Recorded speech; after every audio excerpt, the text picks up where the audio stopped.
এই 15টা টিক যদি আপোনাৰ সদায় মনত থাকে বা সদায় ব্যৱহাৰ কৰে তেতিয়া আপুনি কেতিয়াও কাৰোৰ পৰা অসন্মান নাপায় আৰু সন্মানহে সদায় পাব।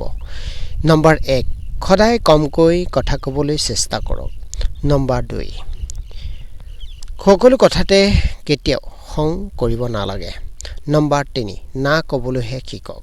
নম্বৰ 4 সকলো কথাতে চিন্তা কৰিহে সিদ্ধান্ত ল'ব। নম্বৰ 5 সোনকালে উত্তৰ নিদিব।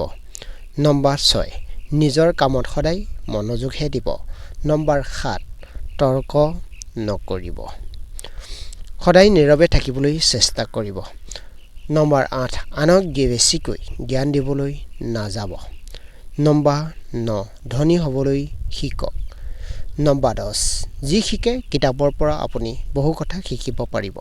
নম্বৰ 11 প্ৰতিজ্ঞা কমকৈ কৰিব। নম্বৰ 12 পৰিষ্কাৰ কাপোৰ সদায় পৰিধান কৰিব। নম্বৰ 13 বেয়া কামবোৰ কেতিয়াও নকৰিব। নম্বৰ 14 বেছি চিন্তা নকৰিব। নম্বৰ 15 শুনিবলৈ চেষ্টা কৰক।